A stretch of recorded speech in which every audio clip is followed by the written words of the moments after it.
Cette image à présent de Paris, ou plutôt de Lutèce, envahie par les Gaulois pour les 50 ans d'Astérix. Aujourd'hui, plusieurs lieux de la capitale ont été redécorés, comme vous le voyez, la Concorde où un menhir trône à côté de l'obélisque.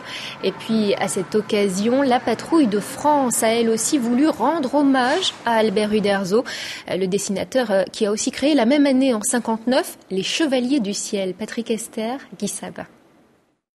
Au cours de ce vol, on va faire une figure avec peu spéciale.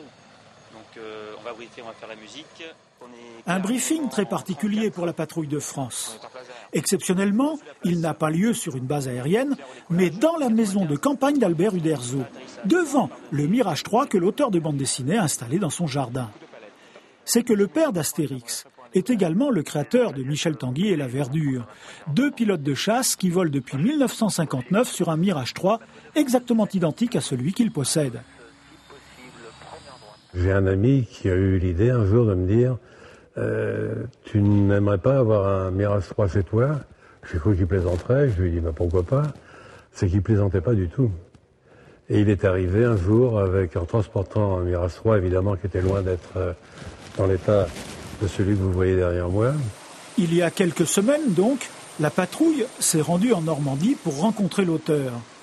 Une rencontre de véritables passionnés d'aviation, destinés à préparer le tournage d'un film. Quand les pilotes de la patrouille de France sont arrivés chez Albert Uderzo, ils ont découvert son Mirage 3, qui est dans un état complètement impeccable, et qui est entouré des dessins originaux de Tanguy et la Verdure.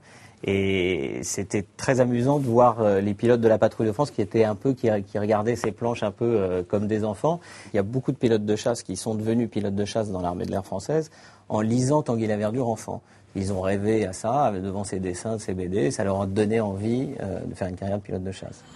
But de l'opération, célébrer le double cinquantenaire d'Astérix, mais aussi de Michel Tanguy et la Verdure. Albert Uderzo a commencé par croquer un portrait de l'irréductible Gaulois que les pilotes ont ensuite transformé en figure acrobatique, dessinée dans le ciel au moyen de leur fumigène.